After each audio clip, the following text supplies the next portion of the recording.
Fala galera, beleza? Aqui é o Thiago da Wise One e seja bem-vindo ao canal Certificação MCSA. Então nessa aula aqui eu vou mostrar os diversos tipos de volume que a gente pode criar em discos dinâmicos. Então aqui eu já converti meus discos básicos em dinâmicos. Aqui eu tenho um disco básico, se eu for converter é bem fácil, ó, você seleciona aqui, marca o disco, se tiver mais de um disco básico ele vai aparecer a lista aqui. Você pode converter tudo de uma vez só. E pronto, tá? É bem fácil. Você pode ver que eu posso voltar ele para básico. Só que é porque não tem nada aqui, tá? Se tivesse volumes, os dados iam ser perdidos. Então aqui eu vou converter o disco 1 para dinâmicos, né? Só fiz isso para você ver. Então, quais são os tipos de volume que eu posso criar em discos dinâmicos no Windows Server 2012 R2? Então vamos lá. Você está vendo aqui que eu tenho todas as opções. Volume simples, eu vou pegar esse maiorzinho aqui, é um volume simples. Ah, sério? Ele só vai ocupar um disco e não tem nada demais. Vou fazer ele com 2 gigas, só para dizer que tem alguma coisa ali. Não vou pôr letras nesses discos que nós vamos criar aqui, porque senão vai ficar muito... Não vou mandar formatar nada também. Bom, vou pôr para ele ter um sistema de arquivos aqui, mas também não precisa nada. Tá, então tá aqui. Esse é um volume simples. Você pode ver aqui a... Vou maximizar essa tela aqui. Na verdade, eu já deveria ter feito isso. Aí, agora ficou melhor, né? Então, você está vendo aqui. Então, ele já mostra que eu tenho um volume simples. O espaço em preto não está alocado aqui nos meus diversos discos. E o em azul é uma partição primária, tá? Porque é o meu disco de sistema aqui, ó. Tá bom? Então, agora vamos criar outro tipo de disco. O volume estendido. O que é um volume estendido? Ele é composto de espaço em mais de um disco, tá? Você cria um volume estendido se você precisar de um volume que não caiba em um único disco. Você pode aumentar o volume estendido adicionando um espaço livre de outro disco. Eu vou selecionar quais discos eu quero que façam parte desse volume. Vamos adicionar o que eu tenho aqui? O 1 e o 2, vai, que é o maior. Só que o espaço eu vou fazer, não vou usar. Ó, o espaço total dos dois discos é 55 GB. Mas eu vou criar um menorzinho aqui. Vamos criar 5 GB. Sem letra de unidade, é só para a gente ver criar aqui mesmo. E vou mandar, opa, vou mandar formatar rápido, senão vai demorar 200 anos aqui esperando. Rótulo do volume. Vamos escrever aqui estendido, para a gente poder identificar depois ali. Então vamos ver o que vai acontecer. Então você está vendo aqui que ele ocupou 5 GB desse disco e usou o restante desse disco aqui. Até vou diminuir esse volume para sobrar um espaço aqui. Vamos diminuir 40. Pronto. Então tá aqui. Eu tenho outro volume que está usando 2 discos. Mas lembre, não tem, só repetindo, não tem alta disponibilidade. Não, melhor dizendo, não tem tolerância a falhas. Se esse disco aqui for para o espaço, já era, tá? Vamos ver o que a gente pode criar. Eu posso criar um volume distribuído. Tá, o volume distribuído armazena dados em 2 ou mais discos e oferece acesso mais rápido aos dados que um volume simples ou estendido, né? Porque em um volume estendido, a única vantagem é que você pode criar um volume com tamanho maior do que um disco só. Aqui nesse meu exemplo, é só para você ver que ele usa 2 discos, mas no meu caso nem tal, o volume nem tem um tamanho maior do que um disco só. E ele começa a escrever os dados no primeiro, quando terminar o volume do primeiro disco, ele passa para o segundo e vai. Então é uma sequência, tá? Agora aqui no volume distribuído, ele vai gravar um pouco, ele vai rotacionando. Então aqui nesse distribuído eu vou utilizar os 3 discos. Então ele vai gravar, ele grava um bloco aqui, um bloco aqui, um bloco aqui, volta para cá, aqui, aqui, volta para cá e aqui e aqui. Então ele vai circulando. Então tem dados em todos os discos, tá? Não é que nem o estendido que ele vai primeiro, enche o volume no primeiro disco, depois passa para o segundo, depois passa para o terceiro, tá?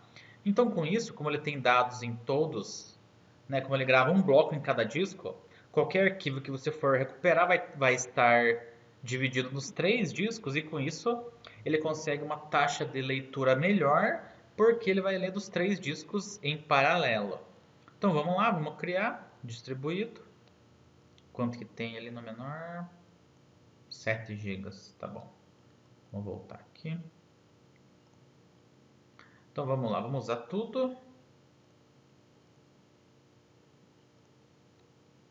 Só que o espaço eu quero 3 gigas. Tá, não vou atribuir letra. E vamos criar aqui.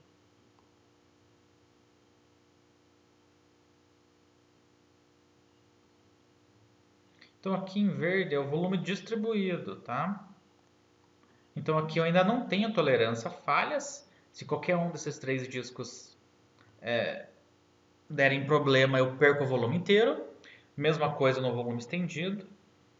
E, lógico, o volume simples sempre só vai utilizar um disco só, então aqui dá na mesma. Tá? Então nenhum desses tipos de volume aqui eu tenho tolerância a falhas. Agora nós vamos começar a lidar com volumes que possuem tolerância a falhas. Então vamos lá. O que é o volume espelhado? Ele duplica os dados em 2 discos, aqui, né, por essa interface aqui. Eu tenho uma opção para espelhar em 3 discos, mas não é aqui, é usando um outro recurso que se chama Storage Pools, que numa aula aí futura eu vou trabalhar com esse recurso. Mas por enquanto aqui, eu contei só para você saber que no limite não é 2. Mas aqui, nesse recurso, é uma interface mais básica, né? É um recurso de armazenamento mais básico. Então com isso ele é fixo em 2, por isso que é espelhamento, né? Um espelhado ao outro. Então, você cria um volume espelhado se você deseja manter 2 cópias separadas de todas as suas informações para prevenir-se contra a perda de dados. Então aqui ele já está falando que se um disco explodir, você tem o outro. Eu vou usar 2 discos aqui, os 2 que têm maiores volumes, né, que tem espaço não alocado maior, e eu vou pôr aqui 8 GB, tá? Claro que não, eu só arredondei ali, não é 8 GB exatamente, mas na verdade aqui é só para você ver.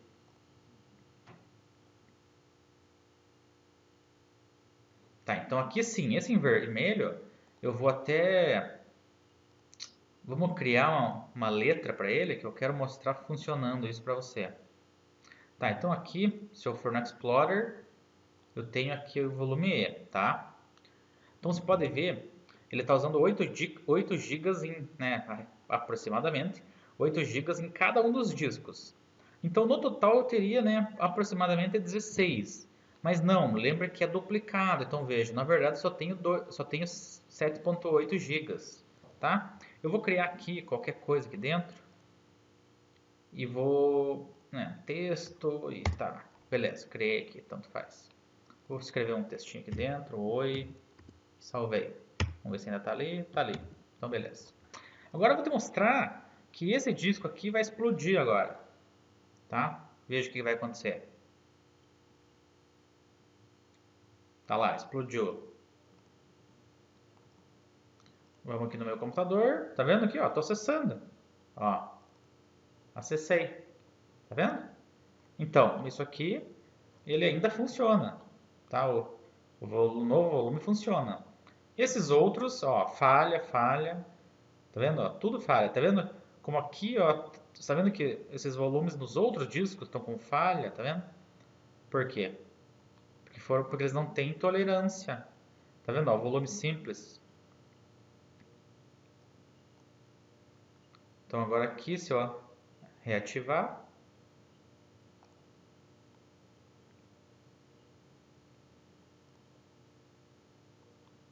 até deu um problema aqui agora.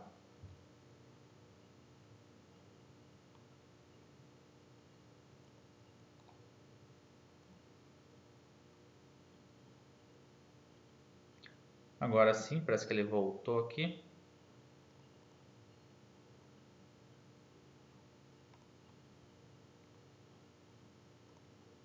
Aqui ele deu falha de redundância, reativar volume. Ele vai reconstruir. Ó, sincronizando. Se eu tivesse alterado alguma coisa aqui, ele ia passar para lá, ó, tá vendo? Tá fazendo o processo. Aqui vai ser rapidinho, né? Porque não tem nada, mas lógico, se tivesse cheio o volume, ia demorar um certo tempo.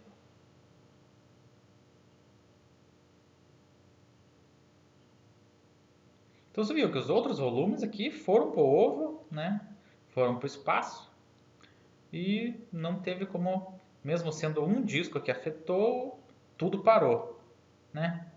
E o volume espalhado funcionou normalmente. E vamos para o último tipo aqui para fechar a aula. É o novo volume RAID 5, também chamado de paridade. O que é isso? Ele armazena dados distribuídos em 3 ou mais discos, tá? Então, o volume espelhado eu só preciso de 2, mas para o RAID 5 eu preciso de no mínimo 3. E também permite recuperar dados em caso de perda. Qual que é a diferença aqui? A diferença é que aqui eu copio literalmente de um disco para o outro, tá? Então eu perco 50% da minha capacidade. Com o RAID 5, em todos os discos eu vou armazenar dados e paridades. E com isso, quando um dos discos explodir e eu colocar um novo, com as paridades dos discos restantes eu consigo construir o disco faltante, né? Seja o terceiro disco ou qual for. Tá, então vamos adicionar aqui, nós vamos ter que usar todos para ele funcionar.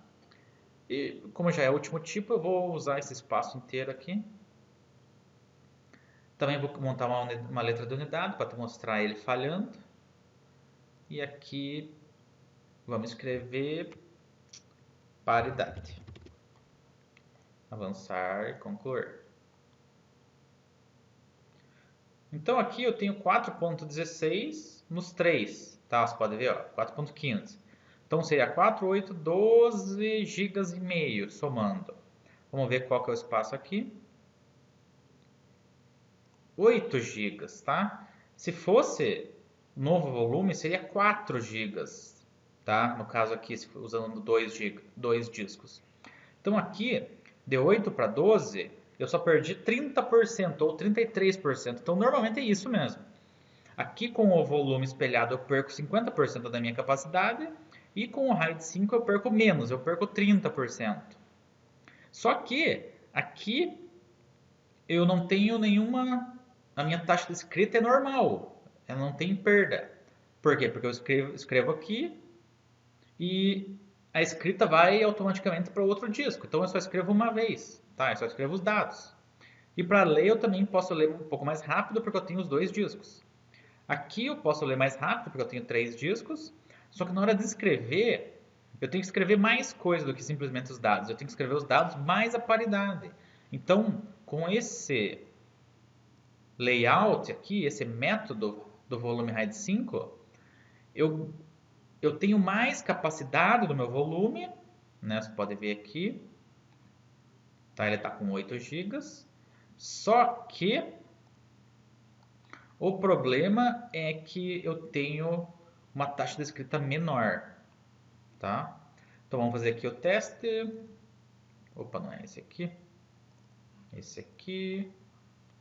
Vamos criar um novo, uma imagem e um textinho aqui.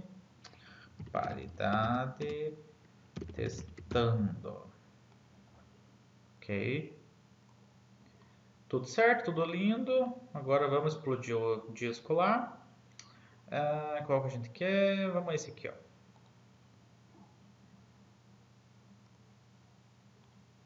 Então tá aqui. O disco tá offline. Vamos ver lá. Paridade está aqui. Está aqui. Vamos ver o que acontece se eu escrever falha. Vamos ver se ele salva. Salva. Então vamos fazer ele voltar aqui. Ah, beleza, pus outro disco. O que ele vai fazer? Bom, tudo bem, ele está em falha, né? Você tem que vir aqui, lembra que tem que vir manualmente aqui e reativar o volume. Ok. Lógico, no ambiente de produção não ia fazer desse jeito que eu estou fazendo. Ele vai sincronizar, né? Está reconstruindo, na verdade, esse volume aqui que eu coloquei aqui. Por isso que isso que significa o sincronizando. Ele está terminando ali íntegro. Vamos ver se salvou minha informação ou se eu perdi alguma coisa. E está lá, ok? Então esses são os layouts, as opções dos tipos de discos, dos tipos de volume que nós podemos criar em um disco dinâmico, ok? Só lembrando que disco dinâmico ele não funciona em sistemas operacionais que não sejam Windows. Só que em ambiente de produção o pessoal não usa essa tecnologia porque você está ela não é uma tecnologia assim tão robusta e estável. Então, às vezes pode dar algum probleminha aqui na lógica e de repente você perde o teu RAID, tá? Até mesmo controladora RAID que você compra em hardware, que seria o ideal, já cansei de ver o RAID inteiro dar pau e acabar não salvando nada. Então, imagine aqui, né, uma lógica em software aqui que também tem o problema do atraso, né? Porque a implementação de software nunca consegue ser tão rápida quanto um hardware dedicado, tá? Então essa solução é bem básica, não é tão robusta e em ambientes de produção o pessoal não usa.